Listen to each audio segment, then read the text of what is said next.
Баршаңызға сәлем, менің тұрақты көрермендерім және де жаңадан келе жатқан көрермендерім. Бүгінгі видеомызда құпия деген не, елге нені айтуға болады, айтылмайтын қандай құпия болуы тиіс, ешкімге айтуға болмайтын 7 құпия түрін айтатын боламын.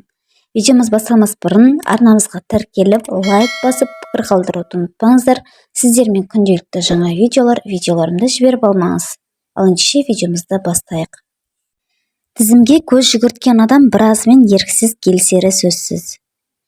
Айтылмауға тиісті бірінші құпия келешекке құрған жоспар. Жоспар толыққанды орындалмайынша ол туралы тіс жармау керек. Адамның кез келген ойы бастапқыда әлжуаз болып тұрады. Өне бойы шұрық тесік келеді. Кез келген жерінің кілтипан тауып, ізгі ойды ойластырып алуға болады. Екінші құпия қайырымды істер туралы ешкімге айтпау.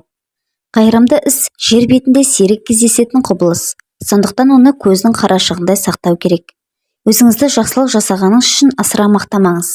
Мақтау адамды тәкаппарлыққа тез ұрындырады. Үшінші құпия тақуалығыңыз туралы көпшілікке айтпау.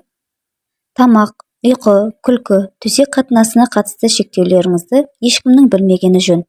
Тәннің шектеуі көңілдің тақуалығымен үйлессе ғана пайдалы. Төртінші құпия жасаған ерлік, батырлық туралы үндемеу.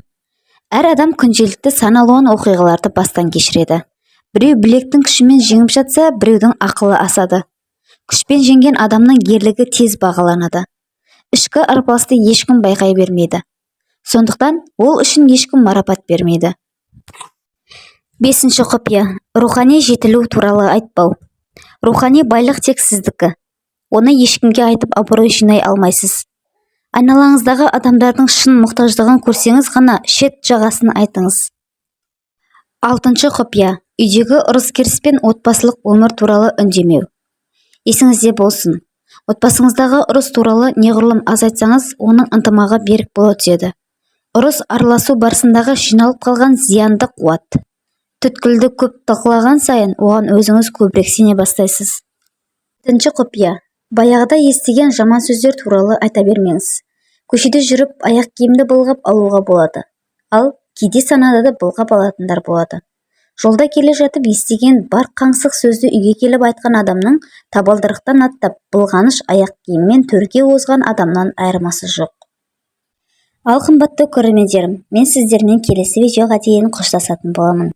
Әрқашан аман саулықта жүріңіздер. Мен сіздерді жақсы көремін.